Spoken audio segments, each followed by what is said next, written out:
So, Yukai, it looks like you're at the zoo.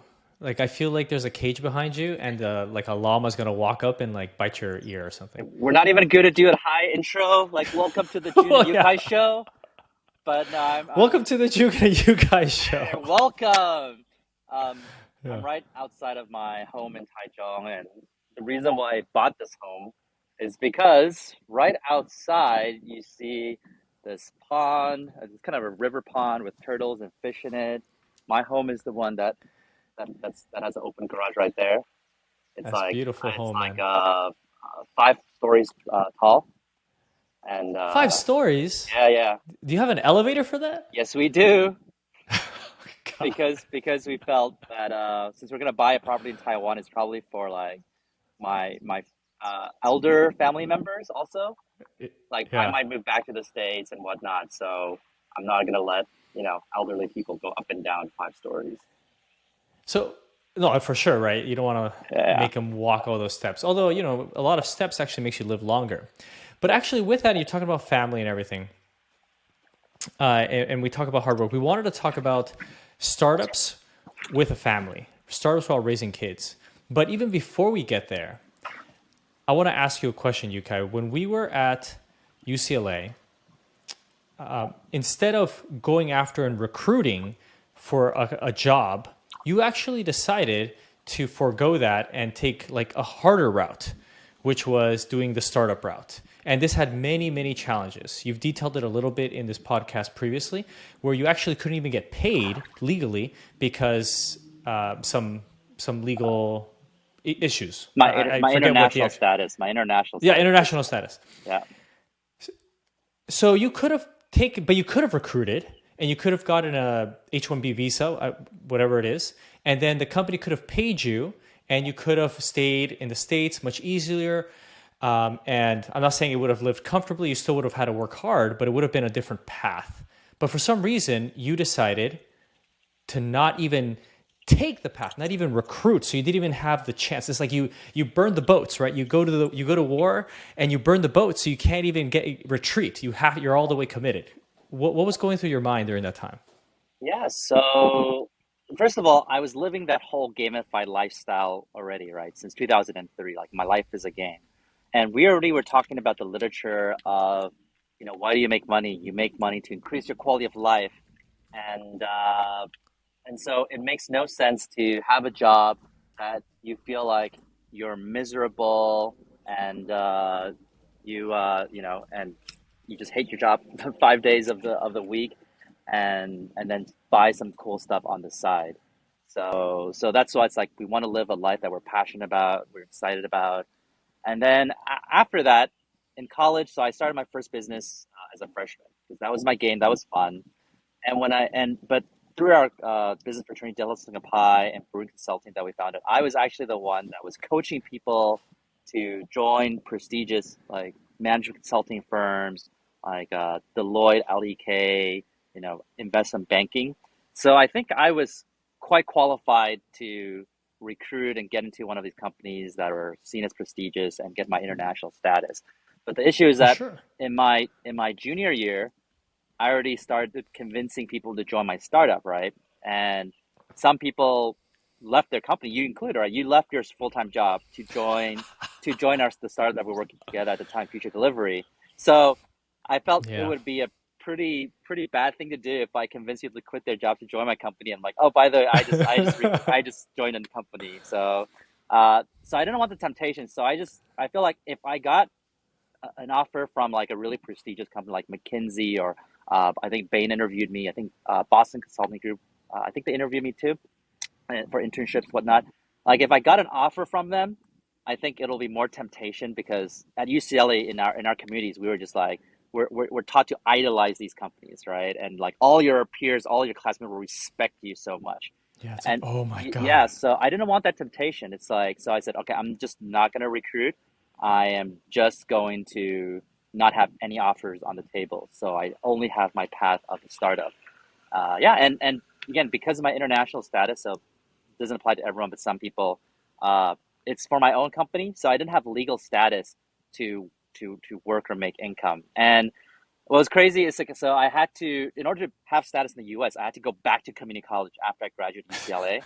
And This is insane. I Yeah. remember a professor was telling us that, hey, if you work hard, maybe one day you can even transfer to UCLA. And I'm like, I already graduated from UCLA, right? But I couldn't make income. I had to be a full-time international student. If not, I had to immediately leave the country. I had to pay international tuition fee, which eventually burned up my savings. So it was definitely a pretty hard path, but it was meaningful. Later on, I did run out of savings, so I moved to Canada, where my parents were living at the time, which was like, I was the loser moving back to my parents, right, and getting kicked out of the country. And then later, the startup raised like over $1 million, so it paid for lodging, and it paid for like food for the home office, so I could eat and sleep. And it also, I think, covered my community college tuition fees. So I didn't get real income, but the company did pay for my community college tuition. Yeah, you learned more. That's great, man. But so something that stands out in that story is that you felt pressured, or you felt like you had to do it because of CD5. You also just disappeared. Can you Okay. still hear me? Yeah, I'm back. Yeah. Okay. Yeah. Are you good? Can Because you still do this? yeah, yeah. Angel was reminded, hey, you gotta go somewhere. You gotta go somewhere. So I'm like, okay, when do I have to go there? And I'm like, okay, I still have time. We can, if we end in like 15, 20 minutes, we're good. Okay, let's do it in 15 minutes. So Yeah. this is real though. This is happening in real time. This podcast is Yukai Chow just cares. We care. We both care so much about just sharing any type of knowledge that we've gained that we're sacrificing 20 minutes of family time right now. It usually is 40, 50 minutes, but yeah, it ends up being a long time. Well, we Yeah. appreciate that. So what I was saying was one key factor in you continuing startups after college is CD5, which is social influence and awareness. Is it that? Social Social influence influence and relatedness. and relatedness, or awareness and relatedness. You know why? Because we're doing this thing with awareness and consideration in ads, so that was stuck in my head. Social influence and relatedness. Because I had already quit my job, you're like, oh crap, I can't go and recruit now because June's all the way committed as well. And I felt that same pressure too, though. Remember when we started Bruin Consulting? So Bruin Consulting was an organization at UCLA that we started, and to this day, well over a decade later, it's still pretty much the premier business organization at UCLA. I'm very proud of that, UK. I'm very proud of what we were able to I actually accomplish there. remember when we first came up with the logo. I forgot who put it in, but it's like established 2007, and it's like, and we're like, it's 2007. I don't think we should put it there. It's not. It doesn't seem very prestigious that it started this year. But now, like, Yeah. remember 2007. Now it's 23. So 15 years later. That's crazy, Yeah, right? That's I think crazy. it's a powerful statement that this organization is still standing strong. That organization is so powerful that it actually was the path that I met Kim, my wife, and now I have two daughters. Without Bruin Consulting, this would never happen. Yes, that is the power of Brew Consulting yields. This is the power. Anyways, there was a moment, I remember it, when I was sitting there with you and Josh and Ben, and you had your own startups. Josh and Ben, I think, were recruiting or already had offers from Bain and Deloitte Consulting. And LEK, I think is Josh. LEK, so whatever it is, Yeah, yeah. and I only had Navigant at the time, and I felt so, I felt like a loser, or I felt just out of place. I felt, and I was president, I was leading, and I wanted to quit.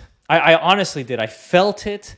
I really just wanted to stop and say, you guys, just do it. And the only reason I stayed was because of you, because Ben was there, because Josh was there, because there was momentum too, right? We had already put in work, and I was like, I can't just leave now, because there's all this work, there's also all this momentum, people are depending on me, and I wonder if that's just a key factor in many things. You know what's funny? Where, You just yeah, said what made you want to go is because we're around, and you didn't like what you had in comparison. But then you said what no, made no, it you was like stay pressure. It was like is because pressure. we're around. So that's honestly, I would say it's all your momentum, because I think the three of us, we would have just talked ideas for days and days, weeks. You're the one who executed, did everything. You made the momentum happen, and because of the momentum you pushed, you felt you had to keep going.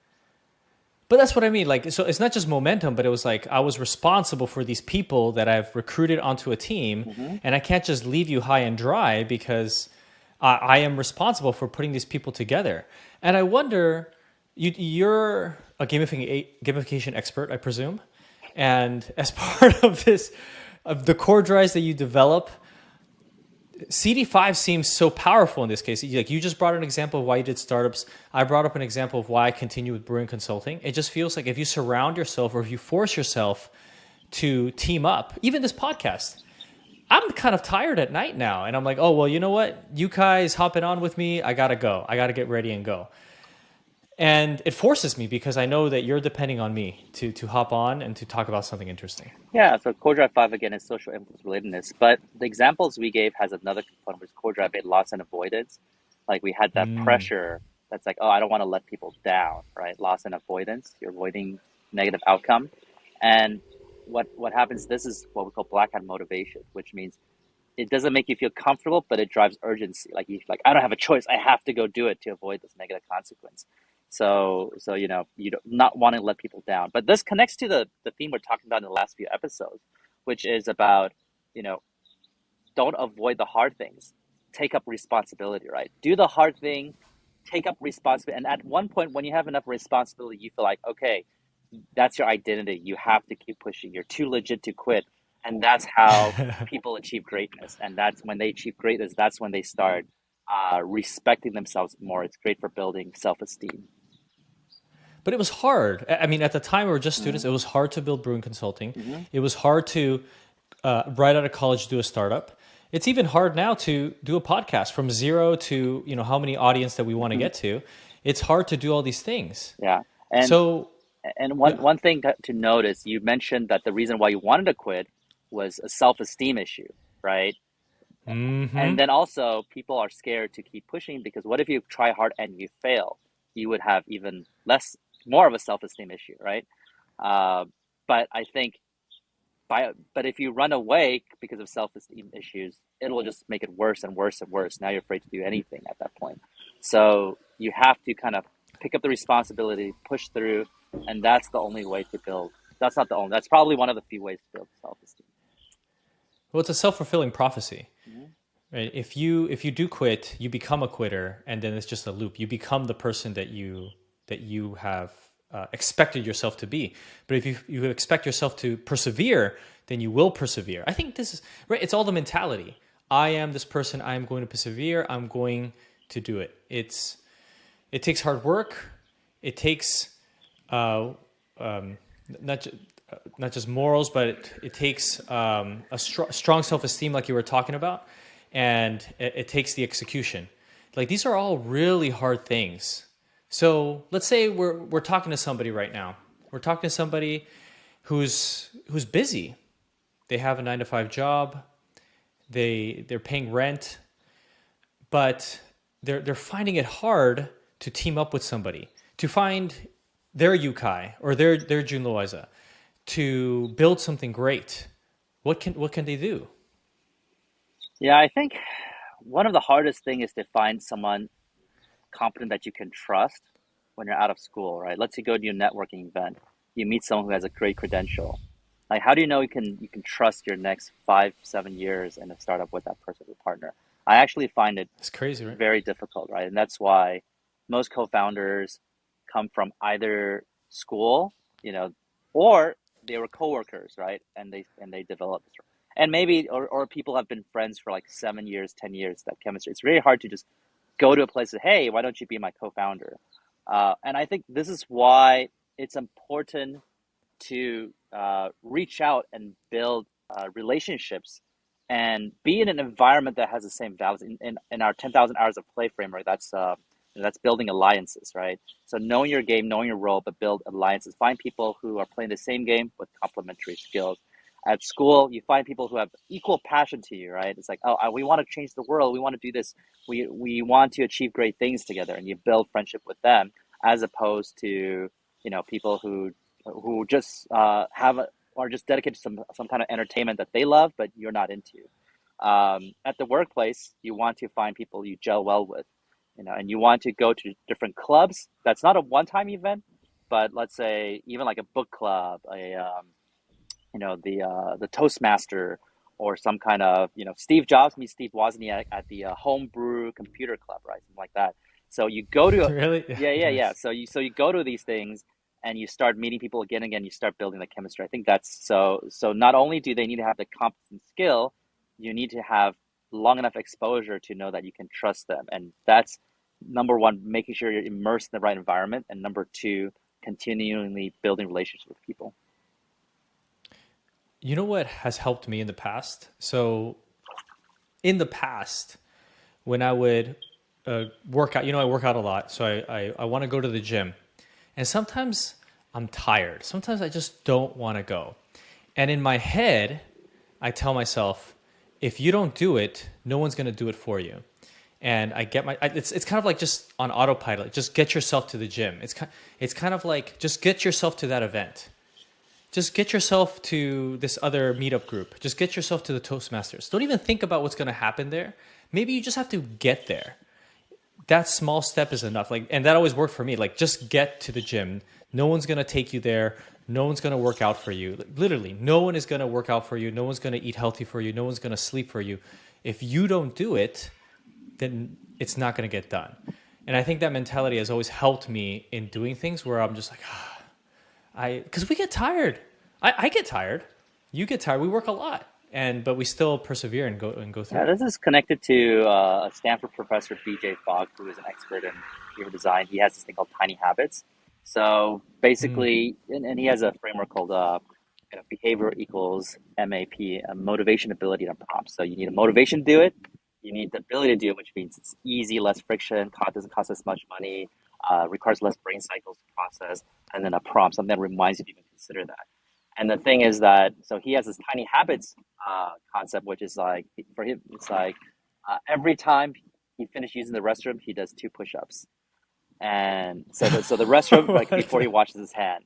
So it's like the trigger is using the restroom, right? And he talks about the action needs to be very little. Like the friction needs to be so low, you have your high ability. Like some people are like, well, I can do 10 push-ups, I can do 20, right?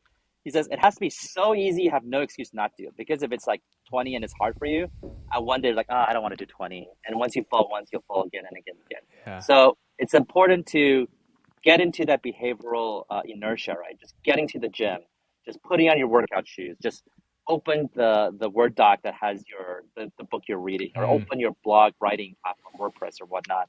And once you open, you stare at, you read the last sentence you wrote in the past. You're on this momentum, and like I said, this is I back to love our it. theme of immersion. I think one of the biggest things, the lowest hanging fruit about behavioral change is craft your environment so you're immersed in the environment that motivates your behavior. Absolutely. And in addition to that, I think streaks are incredibly powerful. Like if you see this machine back here, it's a tonal.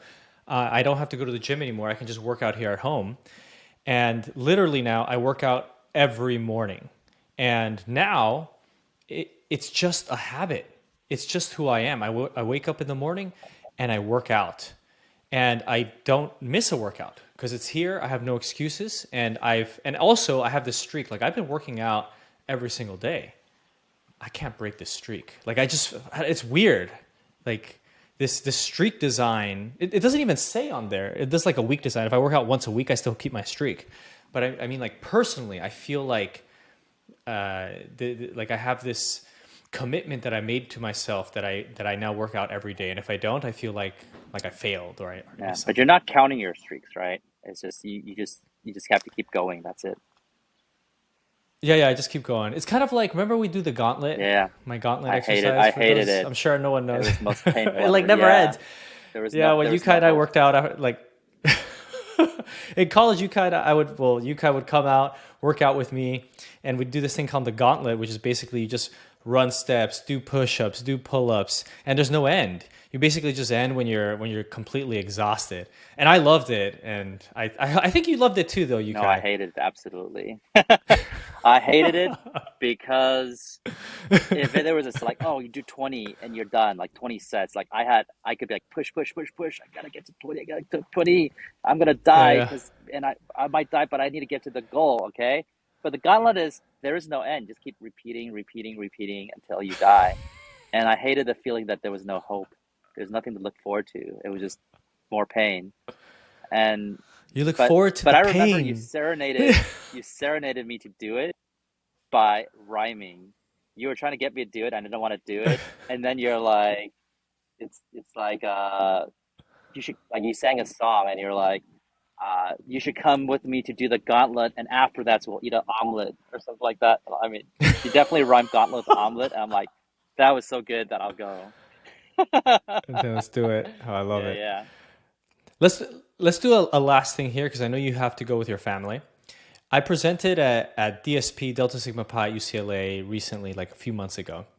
And in there, I was trying to convince those students to do their own startup because many of them, again, big four accounting firms are trying to get a product management job or trying to do Bain and McKinsey, investment banking, private equity. All of them are trying to go that route. And I was trying to teach them that especially now, when you're younger, you don't have a family, you don't have a mortgage. Right now, look at you have a family. I had to just put my kids down to sleep. You have all this time, you have all this energy, you have all this ability at your disposal to do something great, and they need to do it. So for those people that are listening, what can we tell them to inspire them to forego the easy path of Bain and McKinsey and to do something hard and challenging and meaningful with your life and build something that is your I own? think I always say the same thing. I tell people that you want to risk the most when you have the least to lose.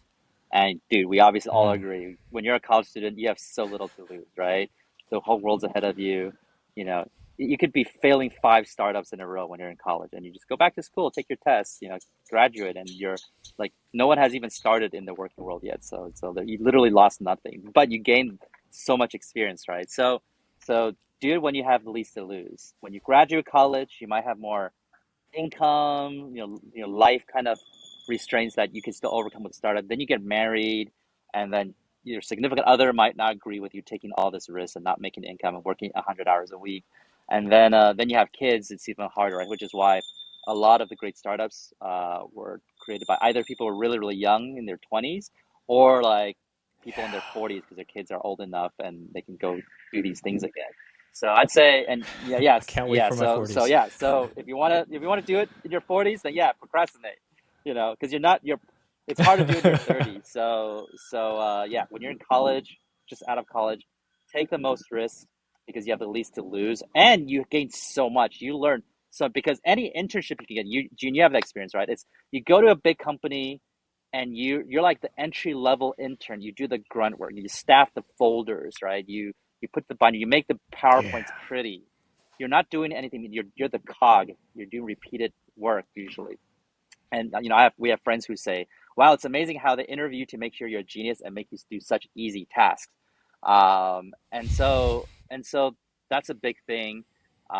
When you're in college, you do want to uh, take do the things that learn the most. When you're doing a startup every day, you're learning something completely new. How to do company formation, how to solve problems, how do you do SEO, how do you do branding, how do you do term sheets, right? How do you do financial projections? You're learning so much every single day. And after that, and also you will know if you're successful or not in like 2 years to 4 years. That's the lifespan of most startups, right? You either get acquired or you're taken off. You've raised a lot of funding. Whereas in a big corporation, 2 years is 2 3 years is nothing. It's it's like Mm. it's like you know how long have you been in Google for, June? Yeah, Four and four a and a half half years. You years. could have done two startups, like from start to like conclusion, right? And so Yeah, I yeah, think we yeah, yeah, have. yeah. So you're not really losing that big of a part. Like in 2 years, you'll find out if you'll make like $50 million or you go back to your corporate job, right? You're really not losing that. You're gaining so much experience. You're not risking much, and 2 years later, if it doesn't work, yeah, you miss 2 years of salary. That's it. I'm close, man. I'm close. I'm leaving it all on doing the startup. Hopefully, I want to, man. You know I yeah. want to. June's employer, don't watch this video. But with that, Yukai, always a pleasure to talk to you. Say hi to the family. I know you guys are going on a little outing. What are you guys up No, to? I actually have an appointment that Angel's reminding me to go to. Yeah. Yeah, I think I'm Okay. skipping. I'm actually skipping Okay. lunch with my lunch because of this. With my family, lunch with my family because of this recording, and then I'm going straight to my next appointment. Sacrifices, my friend. Well, thank you for sacrificing for us. We'll chat on the next one. Thank you, everyone. Chat us on Twitter, on YouTube, whatever you want. We're here to help in any way that Jun we and can. Yukai signing off. Signing off.